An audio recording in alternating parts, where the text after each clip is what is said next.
Welcome to the Customer First Thinking Podcast, episode 54. My name is Stephen Shaw.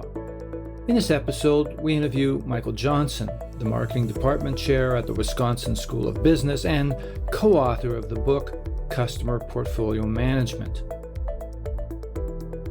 At the time, it just seemed to make common sense. Why spend all this marketing money chasing after new buyers while ignoring the customers you've already got? Why not redirect some of that acquisition budget toward retention of existing customers and simply get them to spend more with you? The logic was so obvious that when Leonard Berry presented his paper on relationship marketing in 1983, he never thought of it as a breakthrough idea. His intention was to simply remind marketers that their job was not only to find new customers, it should be to retain the ones they already had. In that era, marketers never gave much thought to what happened after the sale. They figured it was the job of customer service to keep customers happy. Berry positioned relationship marketing as a way to create extended value for customers. He urged businesses to shift their marketing strategy from a narrow focus on demand generation to more of a customer orientation. Part of marketing's mission, he proposed, should be to win lifetime customers through enhanced service, what we have since come to call customer experience. When Berry published his paper, it was the first time the term relationship marketing had ever appeared in the academic literature. For many years afterward, his idea lay more or less dormant, up against the mass market mentality of the time. By the early 1990s, however, relationship marketing had evolved into a rising school of thought, endorsed and promulgated by such influential heavyweights as Phil Kotler, V. Kumar, and Jagdish Sheth, amongst others, who foresaw the impending demise of the classical marketing model due to media fragmentation and the collapse of the mass market. Relationship marketing got a further boost at the start of the 2000s when the concept of customer equity began winning a growing number of proponents. Its central premise was that customers should be thought of as a business asset whose value appreciates over time. The true value of a business lay in the future cash flow of its portfolio of customers. A bedrock principle underlying this idea was that not all customers are of equal value. Some are worth investing in more than others. Thus, marketers were urged to pay particular attention to the most valuable customers to avoid losing them. This new customer equity model provided the fiscal framework for relationship marketing, but it never had much chance to enter mainstream thinking, trampled by the rush of marketers to embrace Web 2.0 and the mobile and social media revolution that followed. Even to this day, most brands are far more interested in gaining market share than maximizing the lifetime value of existing customers. And that's because most marketers are still conditioned to own as much of the addressable market as possible. So they continue to give disproportionate attention to market growth at the expense of existing customer relationships.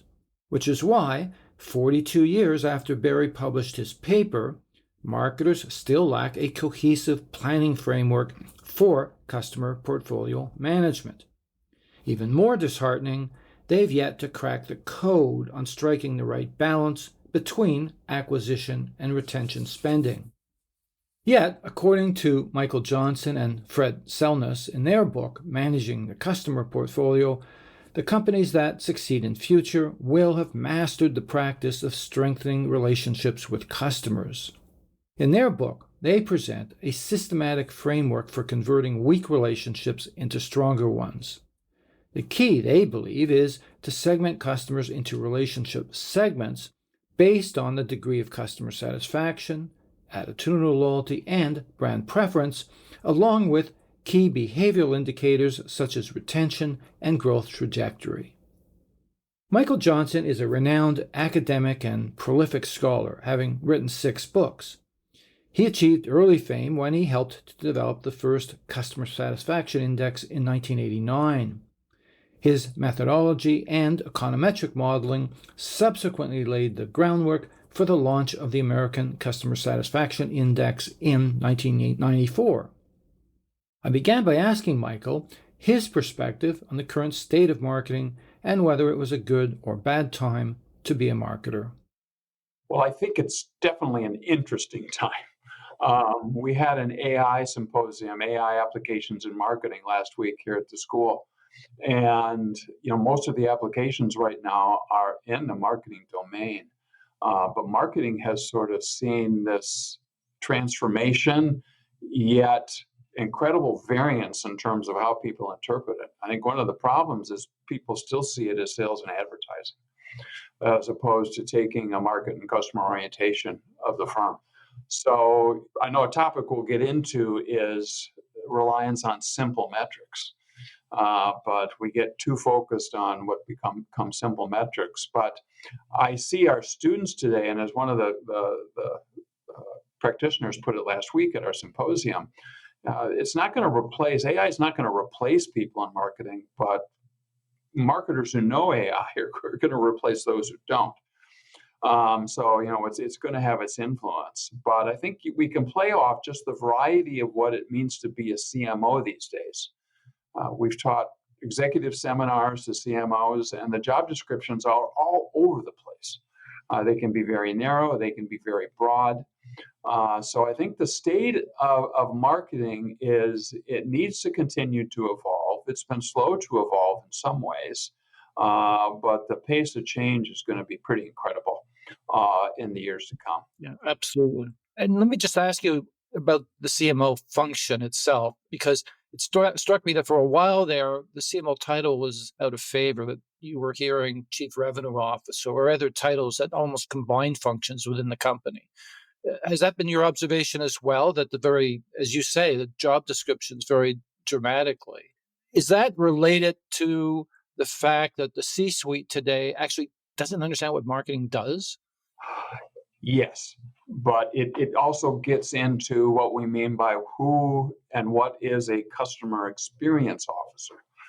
And what do they do? What is it that's really appealing to people, in the C-suite? We had this interesting conversation last week with a bunch of academics and practitioners on what actually happens. And as one of our German colleagues summed up, is you do all this rigorous research on the importance of being market focused and taking a market orientation, and it often comes down to people at the highest levels saying, well, what do you think? And someone says, well, I think this, and I say, oh, that sounds good, let's do that. As opposed to really sort of knowing what drives the profitability of a firm. I think one of our biggest frustrations today is we have all this research that shows the payback on customer satisfaction. It has all these impacts on business performance metrics based on literally 30 years of research. Because for the first time, we have time series data on customers that we didn't have before. So we're able to do all this research, but it's pretty lost. For example, one of the things I'm doing a project right now with Klaus Fornell, who I mentioned, who's retired from the University of Michigan, and with my old colleague Gene Anderson, who is a dean at the University of Pittsburgh in Business School, showing the returns, the stock returns to firms with high customer satisfaction, and it's astounding. Market leaders in customer satisfaction, if you put a portfolio together, it beats the S&P benchmark by fourfold over the last 20 years. I mean, the average rate of return is really high. Now, it doesn't work in all situations. Markets have to be functioning.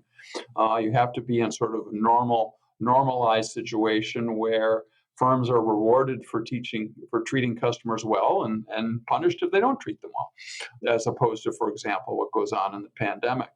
But it's been very hard to get that message across. And again, we tend to want to iterate to simple solutions and what's best in the near term. At the end of the day, a market orientation focused on customers is a long-term strategy. Certainly, with the emphasis today on customer experience, there's osmosis going on here, and that thought is beginning to infiltrate the C-suite. But certainly, that's a topic we're going to come back to in this conversation. I do want to pick up on your comment. We're going to, again, come back to satisfaction and loyalty a little later in this conversation. But I do want to point out that the American Customer Satisfaction Index has effectively been flatlining for a while. Is that largely because all the basic fixes have been done for the most part, and that customer expectations keep increasing? Therefore, there will be always this gap between what customers expect out of the relationship and what they're actually experiencing? Well, it actually took a big dip during the pandemic and came back, but you do see these periods of flatlining for exactly the reasons. One of the reasons you suggest is people's expectations adapt. So one of the first studies we did years ago, using similar data from Sweden, because we developed the Swedish index first. Klaus Fresnel was the leader on that, and we found that people have very adaptive expectations. As quantitative performance goes up, expectations adapt to that over time. So you really have to see sort of how things are changing in real time, but eventually they will adapt. But I think the other thing that flatlining indicates, because it's basically at the same level it was 10 years ago. There's other studies that have shown, for example, that just people are leaving a lot of money on the table. That again, the leaders in customer satisfaction find this to be very, very profitable. It's an overused example, but I love to teach it to my students, is to really get into the details of Amazon and how Jeff Bezos built the company, but he was obsessed with customers. So I suggested to one of our doctoral students the other day, you should look at the annual reports of Amazon over the last 15, 20 years, and the content analysis would be interesting, because annual reports year in, year out, when he was in charge, where we're focused on customers.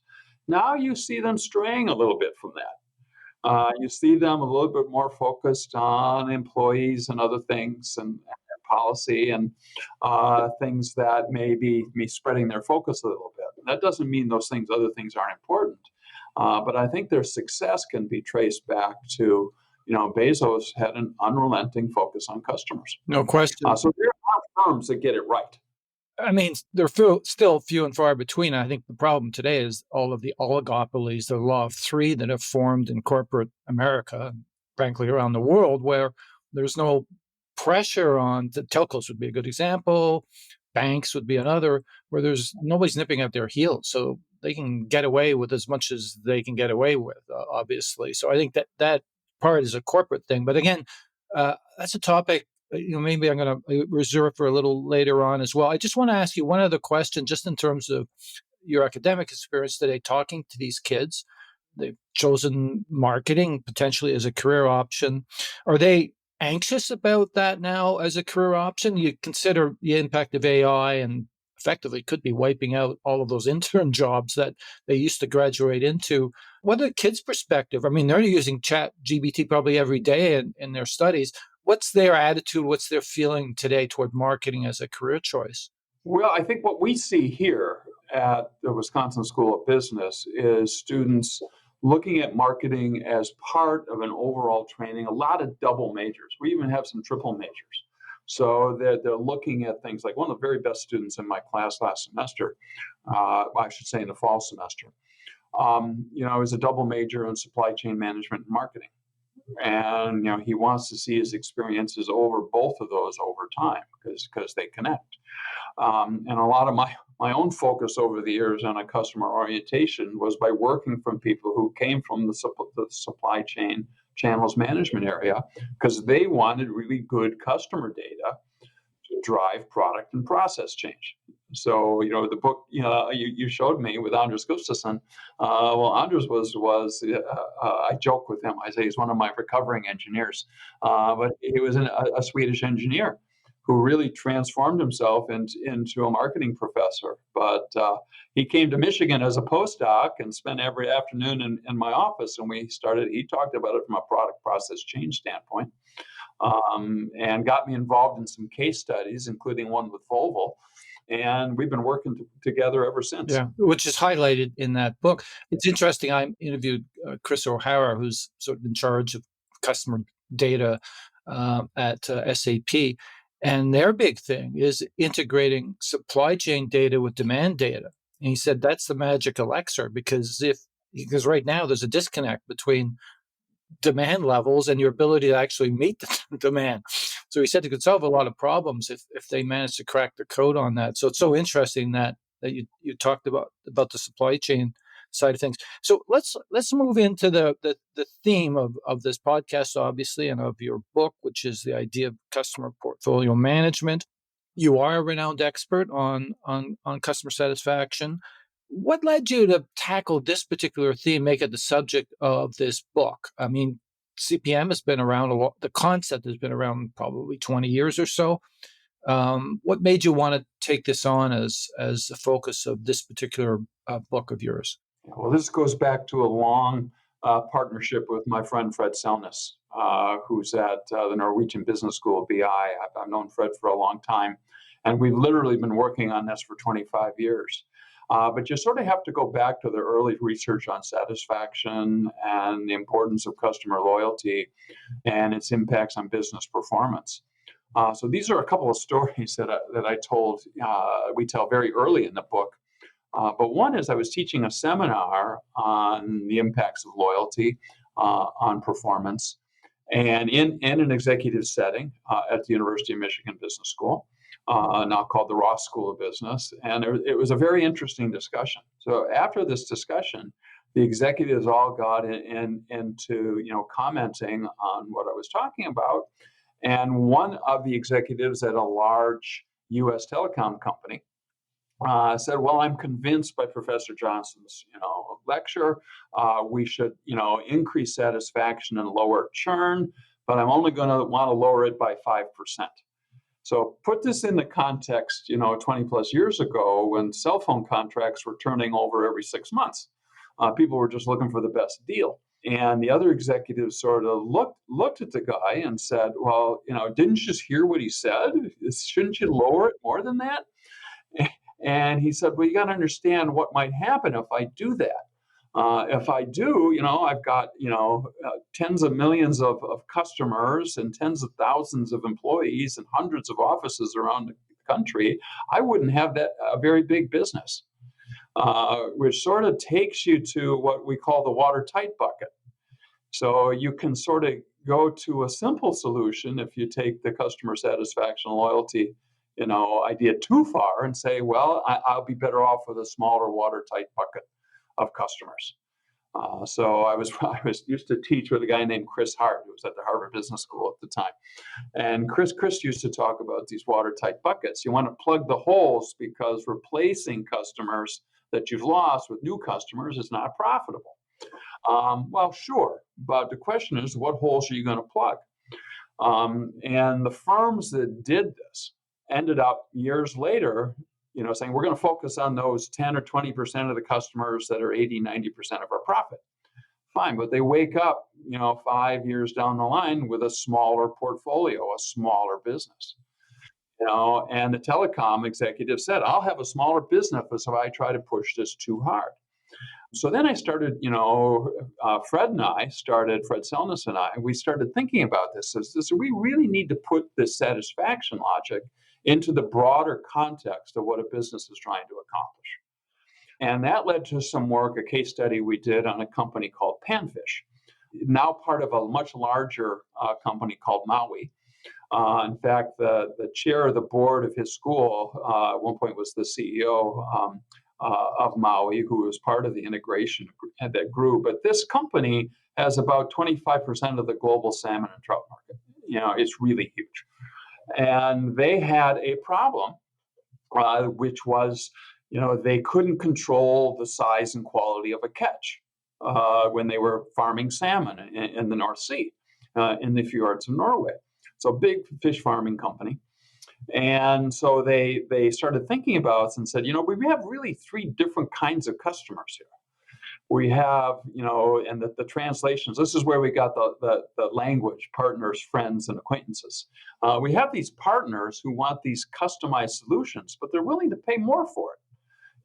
They need the best salmon in the catch because they were salmon smokers. And the salmon smoking mechanisms The infrastructure by which they sort of smoke the salmon needs a particular size salmon, which happens to be the best tasting salmon. If a salmon is too big, it tastes old. If the salmon is too small, it doesn't have enough fat. It doesn't taste good. So they wanted the medium-sized one. And so Panfish started saying, we could come up with a customized delivery system, supply chain, and product, for these partner companies, which were, sort of these salmon smokers. We also have these companies that buy in regular large volumes, and these were the friends. They're good customers. They buy good volume. They buy regularly, and they will buy much of the rest of the catch. A little bit bigger, a little bit smaller fish. The rest of the fish we're going to sell. We can sell at a much lower price with fewer benefits attached to it to the transactional customers, which were the acquaintances. So this got us sort of taking those two examples and putting them together and saying, this is the way to start thinking about how to manage a whole portfolio of customers. We really thinking about long-term investments in relationships in customers, because the transactional customers are not always poor investments. They can grow over time to become the friends and the partners. Some of them will always be acquaintances, but they also help us spread our costs. So that's what got us thinking about the need to start studying customer focus, customer centricity, if you call it, from a portfolio standpoint, because it really gets into the broader goals of the firm. In writing this book, did you see there was a gap in the market in terms of the literature that really hasn't connected the dots very effectively for corporate management to say, this is how you ought to think about it, investing in a portfolio of customers? Because the concept of a customer portfolio management has been around 20 years. It's never gone mainstream, which has always mystified me. To the point is, it's very logical, right? It just makes sense. Particularly in today's day and age where first party data is gold. Why do you think that's the case? Is that, and I think you referenced a little bit in the book that there's an orthodoxy to marketing. We stick with what we know, and it becomes a bit hidebound and very difficult to absorb new streams of thought. And even though CPM has been around for a long time, it just hasn't seemed to have penetrated the consciousness, if you will, of most marketers. Why do you think that is? Well, I think there is a disconnect, and we have been teaching marketing as if it's just needs-based segmentation for 50 years, and it's been slow to change. And needs-based marketing is still very well embedded in the framework, but I think it comes back to the complexity. Because Stephen, one of the first problems we encountered is this was a much more complex problem than we thought. It involves so many different variables of the firm, including bringing their cost structure in. So it builds on work in the corporate strategy as well, including I would say especially Michael Porter's work. On differentiation versus cost leadership. It's not one or the other. Companies are doing both of them all the time. So it affects the fundamental cost structure of the firm. So the way we attack it, the problem, we started doing this. They said, well, we're going to do it with case studies and application, which build on everything, a large community of scholars has built over time. There's a lot of people in this field. You think of the work that Pete Fader has done on customer centricity is very well embedded in this, and the work on customer lifetime value models, which we also build on. So in the practical applications, we use all of that. But it was so complex, we decided we had to take a different approach to understanding the nuances of portfolio management. So there's a 2004 article in the Journal of Marketing that we published with a model called Customer Portfolio Lifetime Value. And as opposed to it being sort of an empirical model, a database model, it's a simulation model. It's a straightforward, it's very similar to what finance people do when they're evaluating a real estate or other type of investment, and they have 100 variables that they throw into a what-if model. to see what valuations will be, years ahead.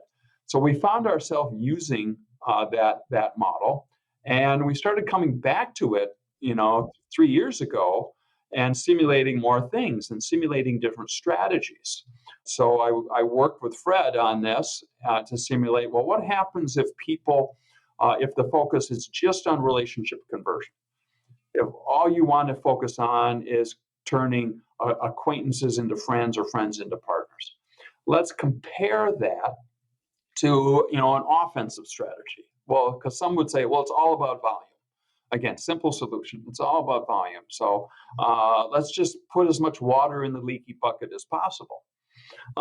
And then we compare that to a strategy where now the focus is going to be more on defensive marketing, which is more of a focus on customer satisfaction than on, growth per se. And the interesting thing we found is that defensive strategy is the most profitable strategy under most circumstances through these simulations. That it really was very consistent with what researchers were finding in the customer satisfaction area about all the ties to business performance. Because what it did is it not only grew the size of the portfolio, adding new acquaintances, converting, increasing the profit margins on customers. It sort of did what both a conversion strategy and a volume-based strategy were both trying to do at the same time, and was able to build the whole portfolio. So that sort of showed us and led us to what was the sort of, the picture on the front of the book was there's more value in a large leaky bucket of customers than in a small, watertight one. And that doesn't mean you're still plugging holes in the bucket. You're still finding where, applying resources to those customers who appreciate a more complex, a more customized, a more expensive solution versus those that are the steady, the partners versus the friends who are going to be the more steady customers versus the acquaintance, because they all help you spread in the short term. They all help you spread your costs. And in the long term, if you don't continually put some water in the bucket and allow some of it to leak and some of it not to leak, you're not going to grow the portfolio. The portfolio will end up shrinking over time. One of the metaphors we use in the book is even a small watertight bucket, eventually the water evaporates out of the top. Yeah, I'd like that concept of evaporation. So the idea of progressing the value of a customer over time, increasing the value of a customer over time is really at the heart of what you're talking about. I do want to throw in one contrarian note, not for me. Believe me, because I fundamentally believe in the concept of relationship management, investing over time, adjusting that investment based on expected value, et cetera. We'll come back to that subject too. Optimizing the value of the portfolio, which is a language that you use. So two things.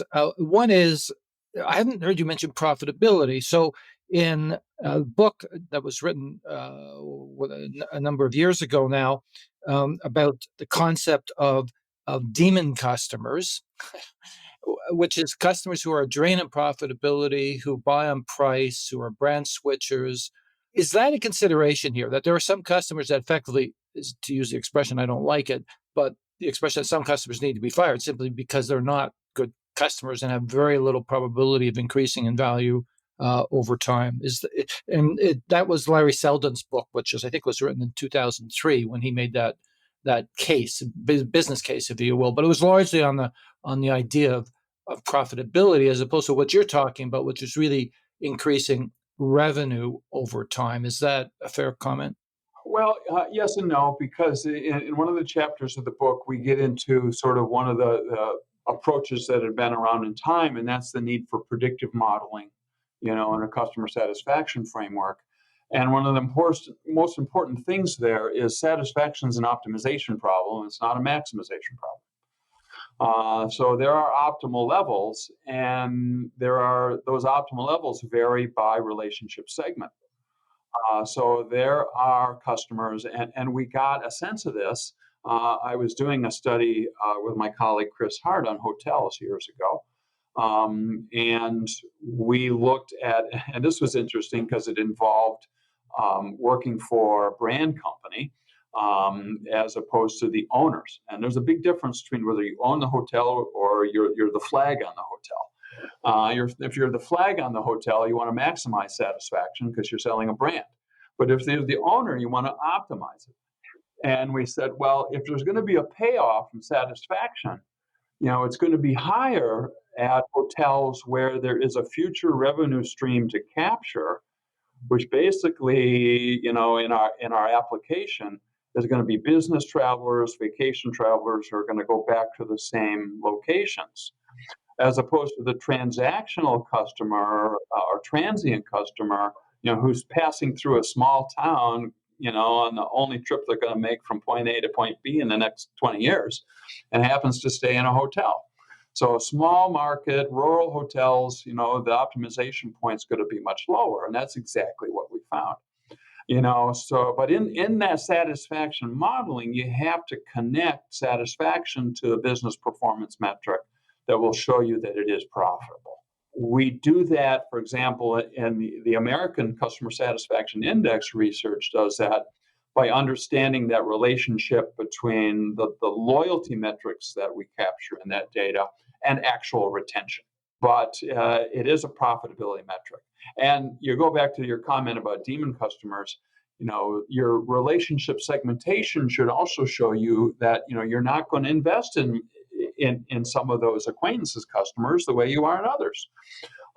So we did, I mentioned my other colleague, Anders Gustafsson, I've done a lot of research with. We did a big study for Telia, which was a big telecom in Sweden.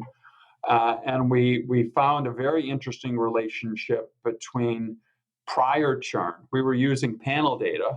We had prior churn, future churn, and in the middle we had customer satisfaction surveys. So we were connecting this to actual, retention, and we found this interesting interaction between prior churn and satisfaction, where it was the customers at the higher end of the satisfaction scale who you could increase with an investment. You could increase their loyalty even more, and it would be very profitable. There were customers at the lower end of the satisfaction scale who were always just going to, search on price. So you had to be very careful in your investment in those customers because they weren't going to pay off as much.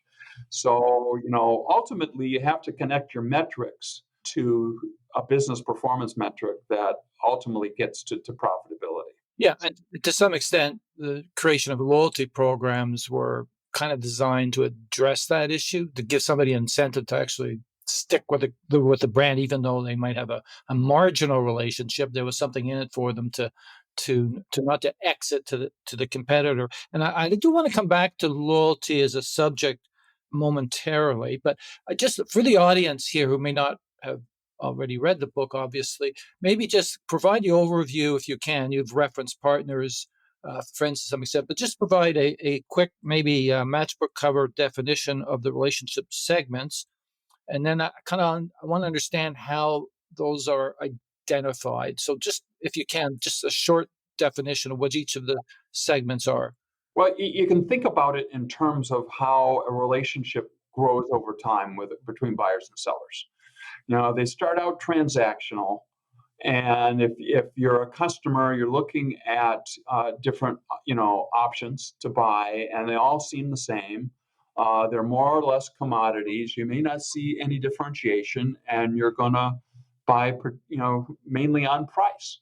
I'm still that way for the most part when it comes to buying, for example, petrol. If the gas station's on the correct side of the street going home and the price is attractive, I'll stop and fill up the car. But it's not that I'm particularly loyal to any particular brand. But as firms differentiate and provide greater value to the customer, they can start charging a higher price for that. So it goes back to classic differentiation strategies. And this is where you can start to develop, a friendship with the customer, where you can charge a slightly higher price. The price elasticities are such that you can get more profit from those customers. So we call the first group, the acquaintances, but you can create a friendship where someone is going to, not just see you every once in a while, but will want to come back and visit you more often. But among those friends are also people who are going to appreciate these more customized solutions, and in which they're going to want to more connect with you more in more ways, work with you. And to be honest, Stephen, we got some of these ideas again out of the B2B relationships. One of the things Fred and I did when he was with me in Michigan once is we went and visited suppliers in the Detroit area to the auto industry.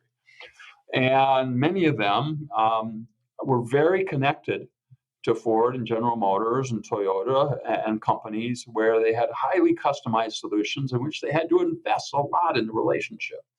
And then we started seeing that this can also happen in a business to consumer setting, is that you have these large digital ecosystems now where customers are connecting in multiple ways.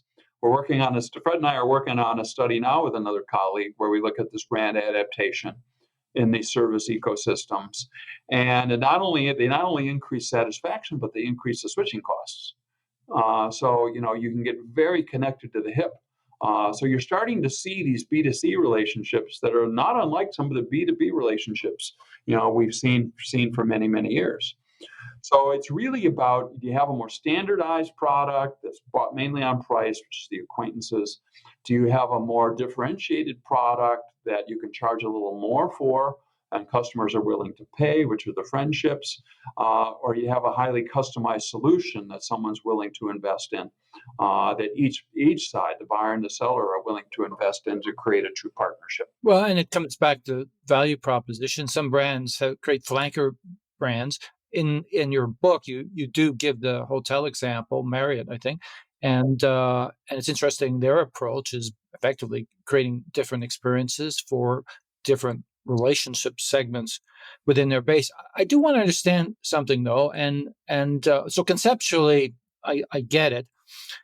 In terms of how you go about it, and I guess this varies by sector, by the amount of information you might have available, but just in terms of the segmentation variables that might be used. So I think if you're a company that collects a lot of transactional data, you might be able to create a segmentation around obviously current value, potential value as well. What's the growth potential?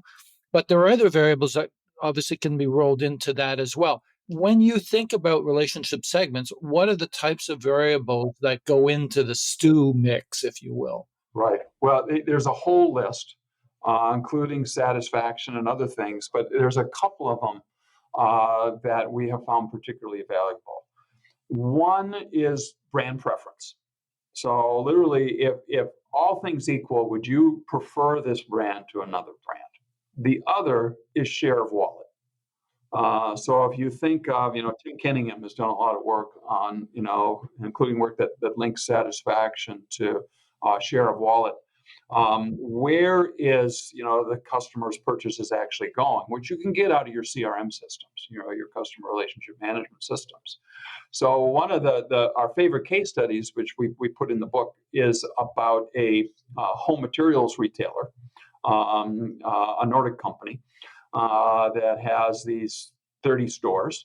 And we went to the management and really focused on, okay, how can we segment these customers into these three groups? And so we used these two variables. And it actually yielded four groups, but two of them were acquaintances. And so this is important because it shows you can have low volume acquaintances and high volume acquaintances. And the danger with high volume acquaintances is they can switch in a minute if they get a better price. But we basically use these two variables to come up with acquaintances, friends, and partners. So we looked at brand preference with a survey, and we looked at share of wallet out of the CRM system to develop these. So that was a fairly straightforward approach, but it also, that case also illustrates the importance of just doing the segmentation itself. Because once we had those segments, we did a simple plot, and there's a figure in the book, there's just a simple plot across all the stores in this chain of what the percentage of friends and partners was versus the percentage of acquaintances. And across the stores, the difference was remarkable. There were stores with, close to 90% friends and partners, which happened to be the most profitable stores in the chain. And there were stores with, 12, 13% friends and partners, and the rest were all acquaintances. These were stores with the exact same marketing programs. And then when we talked to management, it was more of, okay, so what's driving this? And there was a couple main things, but a big factor was store management. But another was, what's the competition? What's the nearby competition? Are there competitors nearby that are better serving the needs of the customers? So that gave, long story short, that gave the management team a lot of ammunition to go and say, how can we take the lessons from the best performing stores and translate them to the weaker performing stores? And it dramatically increased the profitability of the company. It's not unlike sort of a hotel case I used to teach on Four Seasons hotels, which you can appreciate, where they used to, if they opened up a new hotel in Rome, for example, they would had something called the sourdough starter. They would take the culture of the hotel, in Paris or Toronto, and transplant it in Rome and let it grow. So these are the kinds of ways that I like to teach it to my students. Is that it's about borrowing best practices, but it started with a simple segmentation scheme by relationship strength. So the one thing that doesn't change is the framework, the labels, if you will. But you're suggesting that what will vary is the variables themselves, simply because of the nature of a company, the availability of data, etc. And you mentioned need segmentation earlier, still being crucial today, and obviously to identify opportunities within your existing customer base as well as in the broader marketplace. How do you see those two segmentation frameworks working in combination? Is this a matter of creating the relationship segments and then overlaying need segments to see what the distribution of the need segments are against each relationship segment? That's a great question. We get into it just a little bit near the end of the book in terms of where we think marketing is going. And it really should start, in our view, with this relationship segmentation. And underneath that would be the needs-based segmentation. So if you think about it, for those listeners out there who may be familiar with the House of Quality, quality function deployment, it's how you translate customer needs into product and process design. There's an analogy there that you sort of need a matrix approach. So you can think of, in that matrix, on the X and Y axes, one is going to be your segments, organized first by relationship strength, acquaintances, friends, and partners, and strangers who are future acquaintances, friends, or partners. And then under that, you're going to have different needs-based segments. And then on the other axis, it's going to be all your brands. And so it's really about mapping your brand strategy into that relationship strategy. So if you have, gold or platinum customers, in Marriott's system, there's a range of hotels that they might use. And this touches on needs-based because needs-based is very dynamic. It changes over time and it changes by use occasion. You're out with your kid's soccer team, you may stay at a Fairfield Inn. If you're going to a wedding, you may stay at a Ritz-Carlton. It depends on the context. So the needs-based needs to be sort of underneath the relationship-based segmentation. But it's about mapping those two together, we think, is where this is going. And I actually think some of the European schools have been sort of starting to teach it this way, before some of the schools that are here in the U.S. It's hugely insightful. We do a bit of that work here because for a client anyway, we're sitting on a pile of transactional data.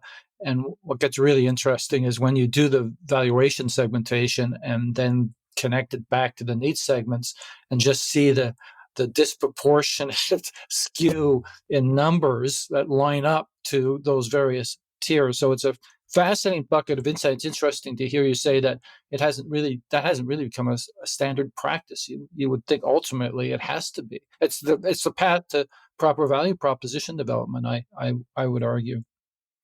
Which takes me to, I wanted to cover off satisfaction and loyalty briefly before getting into strategic planning, because you offer a model there relating back to what we were just talking about. But before we leave that subject of satisfaction, you do talk about a couple of concepts. which is the idea of cumulative satisfaction, meaning I think over time, and as opposed to point in time. And then you also talk about the term impact performance analysis, which I really found interesting, which is I think correlating SAT to actual performance metric of some kind. Can you perhaps elaborate on those two concepts? It sort of gets into the evolution of our economies and service research. Let's talk first about transaction specific satisfaction and what we call cumulative satisfaction, because this was really the main innovation in the work that Cornell did in Sweden and that we did as a team, for the American Index. We changed the way satisfaction was measured. Transaction specific satisfaction is sort of the common surveys you get when you had the last trip on Air Canada or Delta Airlines, or last visit to a Marriott hotel. How was that trip? And it's not that they're not valuable; they are valuable, but they're more valuable from a service process design standpoint. And these journey mapping, they're part of journey mapping, and these journey maps have become more popular, as the digital economy has grown. But journey maps have been around for 30, 40 years. Disney and SAS Airlines was doing this a long time ago. So the transaction-specific measures are good at point-in-time measures, and they can tell you where the kinks are, the moments of truth are in these process journeys that then you can then fix. So very good for service process design, but they're not going to tell you necessarily what the customer is going to do next.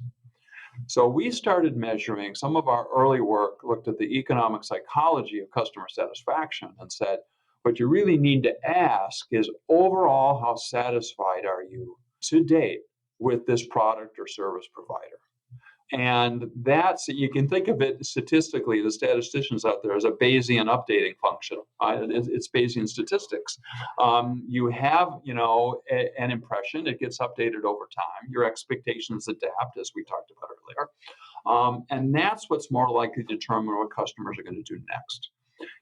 So that whole distinction is important depending on what you're trying to accomplish with the customer data. But when you get into predictive models, customer satisfaction models, so you can really understand the profitability of satisfaction, you should be using these cumulative measures where the American Index measures, which are all publicly available, have become the standard, for that kind of measurement. The impact performance analysis comes out of the output of satisfaction models, where you know what is actually driving that satisfaction. So we use a very generic model in the book, but you have service quality attributes and benefits, you have product quality attributes and benefits, you have price and value, you have all sorts of different things to drive satisfaction. Well, what's the impact and what's the performance? So part of satisfaction measurement, and part of the book that Anders Gustafsson and I published back in 2000, is on this impact performance analysis, where you're looking at, okay, to be profitable, I have to understand where I'm going to get the biggest return on investment. The biggest return on investment is likely to be those areas where the impact is high. It's going to have, if I make an improvement, an investment in this area, it's going to increase satisfaction, loyalty, profitability, and performance is low. These are if I go back to the competitive strategy sort of language, these are my competitive vulnerabilities. This is where I'm gonna lose customers in the near term and long term. In contrast, the high impact, high performance items tell me where my competitive advantages are. If I can sustain those over time, I have a more sustainable advantage. So those are areas that I may want to continue to invest in if I'm building a point of differentiation there. But they're not necessarily the things I need to invest in first. It's those vulnerabilities that I need to invest in first. So just so I understand, I think what you're saying is that you're relating each satisfaction attribute, if I may put it that way, Yeah. to a performance measure, which could be revenue. Like you see a connection between high satisfaction and incremental revenue. Is the dependent variable of revenue? Or you see, service quality having a high impact, but a lower high performance level. So we want to separate these two and think about what they mean when you put them together. But impact on overall satisfaction or impact on revenue? That was the part I wasn't quite getting. Both, because it's a causal chain. Gotcha. So we can get into this notion of causality. As I increase service quality, I'm going to increase overall satisfaction, which will ultimately increase profitability. So I need to understand that whole causal chain, but I need to sort of separate out, if I invest on something, what's the impact? How much effect is it going to have versus where am I? Where is the actual performance? So if the impact is high, but the performance is low, I better fix it. If the impact is high, but I'm actually doing pretty well on that, I may not have to worry about that right away. If the performance is high, but the impact is low, it can mean a lot of different things. It could mean that I have just over time driven the variance out of that problem, that process. Everyone, including my competitors, perform equally well. So it becomes a non-differentiator. It's what gets called a must-be quality. So if you go back into the quality literature, there's something called the Kano model, which I've always liked, which says, ultimately over time, a surprise and delight attribute becomes a performance attribute, it becomes an expected attribute. Table stakes, in other words. Yeah. You drive the variance out of it. So you have to be careful. You don't want to take investment out of that. The interesting one, though, when I'm teaching the impact performance analysis, is the low impact, low performance one, because it goes back to your profitability question. These are things, if they're quality things, quality related variables, if something's low impact, I don't want to put good money after bad. I don't want to necessarily be, investing in these things if it's not going to have a payback, if it's not going to have impact. So in one of the case studies in the book, we talk about, it's a tire retailer, independent tire retailer, and we talk about the tchotchkes in the store. Well, the tchotchkes in the store are great, but don't put too much money in them because there's no return on investment. It's is it a quality tire and is it at the right price? No, every customer wants free stuff, but Yeah. in the end, it doesn't explain their brand choice. So that was helpful. I do want to talk about loyalty measurement because you actually don't mention NPS in the entire book, which is amazing. Yeah. Was there a rationale behind that? And just what your overall, because there's SAT measurement and there's loyalty measurement. They're not necessarily one and the same, obviously. Can you just offer your perspective on that? No, it's a good point. And, again, we deal with it more in one of the earlier books, which is sort of linking satisfaction to loyalty and profitability. The question is, are you investing, are you measuring loyalty as a behavior, or are you measuring as an attitude? And that gets into context and cost and database availability and all of that. And there's been an evolution. A lot of the research over the years has used loyalty as a behavioral intention. And we've actually found good ways of translating those behavioral intentions into actual loyalty because it's a nonlinear relationship.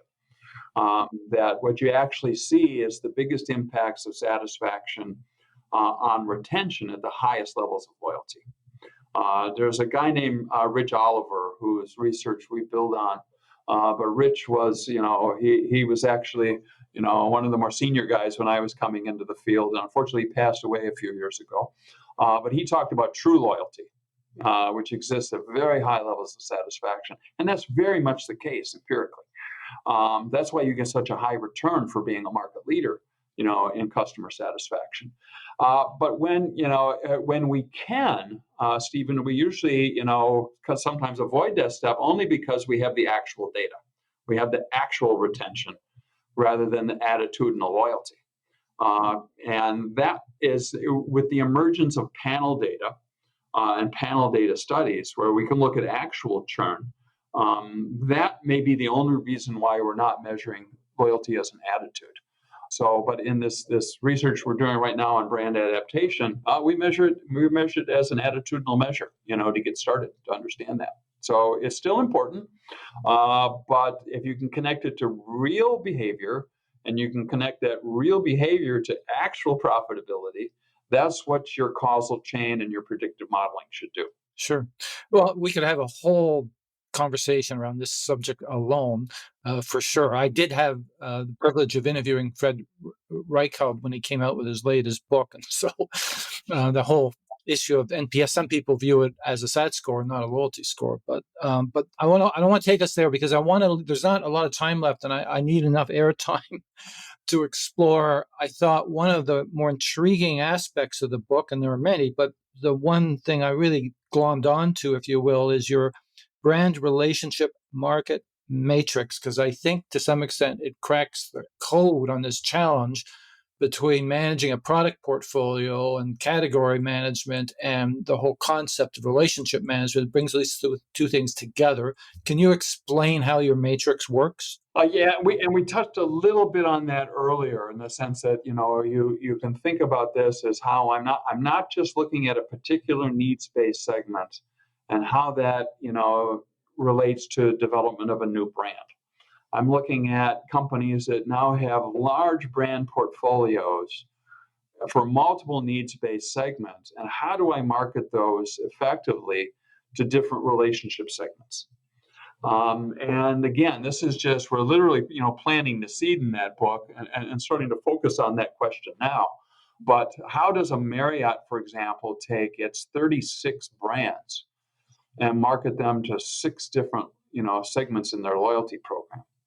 How does a Delta airline, I think, has 4 or 5 levels, in their loyalty program, and they don't have as many brands, but they get into constellations of different brands and partnerships, with other service categories. So how do you market those? So it sort of takes the problem of needs-based segmentation and takes it to the next level of this market matrix, where you're taking a whole brand portfolio and mapping it into these basic relationship segments as a start. But admittedly, we're still early in that work. And there's a whole set of planning tools and methods that will fall out of that. And it does crack the code, frankly, if you can figure it out, because that's the chasm that exists today, as far as I can see, is you've got product manager, market manager over on one side of the aisle, wanting to market as many customers as they possibly can. On the other aisle are the folks in the customer experience department saying, "Oh, hold on now, let's be a little more measured in who we're talking to and what we're talking to them about." So so I'll be anxious to see how far you can push that thinking, because again, the whole idea of a marketing budget being zero based and really coming out of the analysis that you're talking about, to me, is at the heart of the new planning model down the road.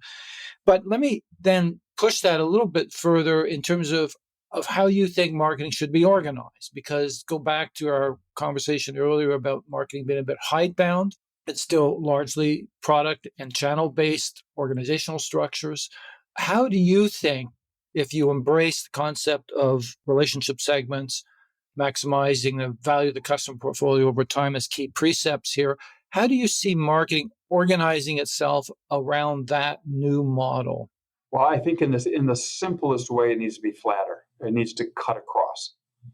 It can't be a silo in the organization.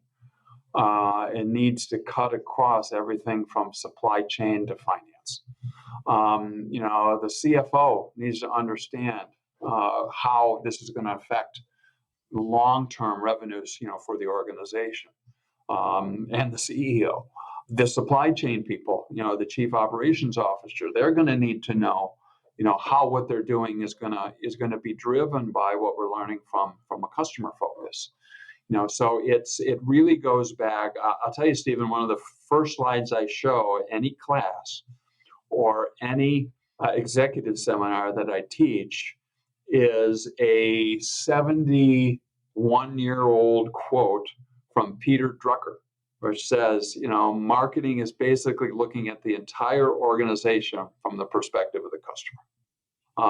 If you start siloing it, it's just going to break down. One of the very best, literally, there's one sentence in the book, I don't get into details on it, but one of the best relationship segmentation schemes I've ever seen and best sort of predictive modeling I've seen in a company was at a large international chemical company that developed great strategies for their partners, friends, and acquaintances. And you know where the whole thing fell down? The sales force. The sales force was still selling on price. Somehow that isn't altogether a surprise.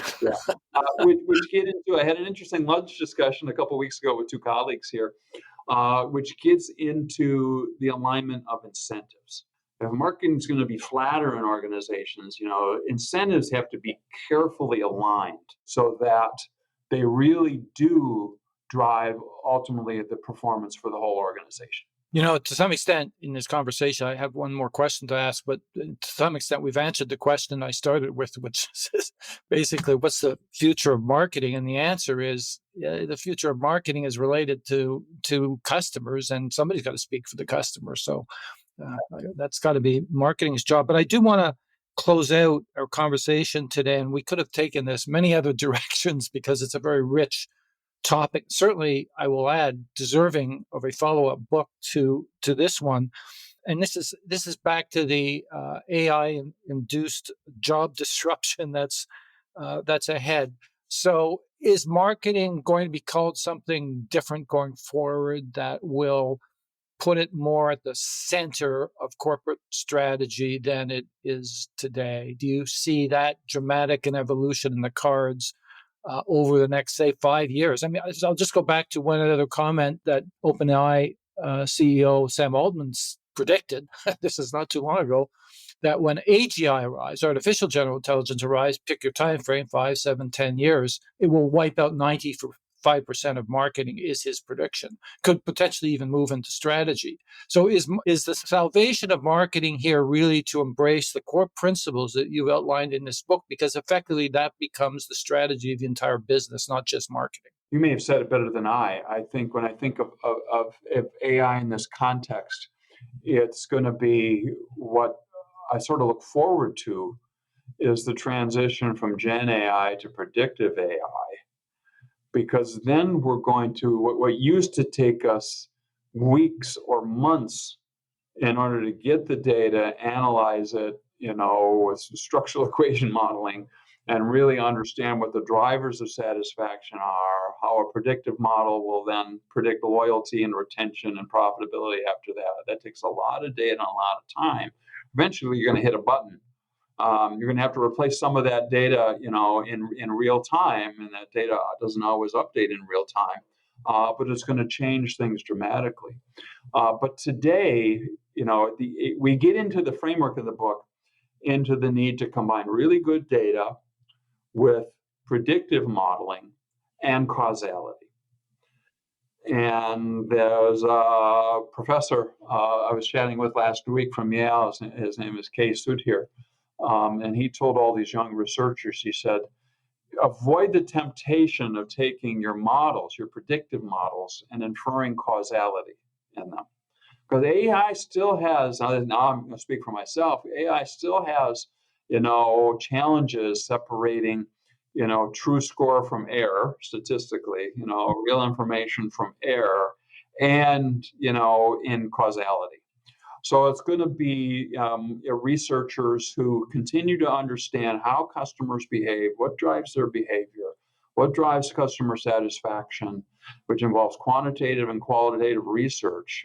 People like you and I doing this research, combining with those tools, where it's going to become really, really powerful.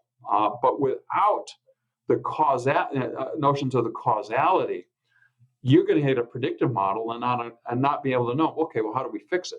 How do we actually improve the prediction? Or how do you go, you see these, as I told my students, you see these ads on TV, or what's the probability of the football player catching the touchdown pass in the end zone?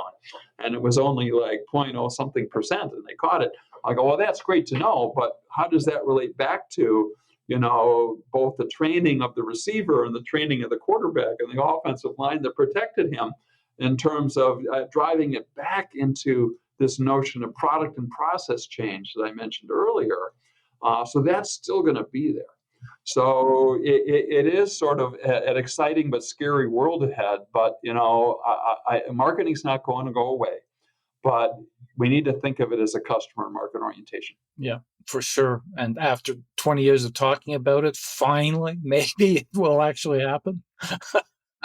Well, your book will certainly, I think, contribute to the thinking for sure. As I said, a book like that's overdue because of the end-to-end aspect of that. We do get caught in our little specialty disciplines, and whether it's database marketing versus experience management, etc. So the book is a very refreshing take on all of it, and hopefully you'll extend that thinking into, well, great, now here's a planning model that we can all embrace that will help us realize this ambition to be customer first. So I want to thank you for your time today, Michael. It's an absolute joy talking to somebody who is obviously very steeped in knowledge about all of this, SAT, loyalty, and obviously custom portfolio management. So it's been a delight. Well, I appreciate it. It's been a pleasure. Yeah, and I'll look forward to your next book for sure. Right. Let's have another conversation. So we definitely will have another conversation. That's for sure. Things are moving at such light speed right now. It's just unbelievable. So a year from now, it'll be another very interesting conversation, I'm sure. So thank you, Michael. Very much appreciated. You're welcome.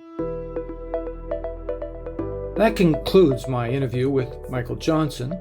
As we learned, marketers continue to overinvest in the acquisition of new customers. Some also make the mistake of focusing excessively on the most valuable customers for fear of losing them.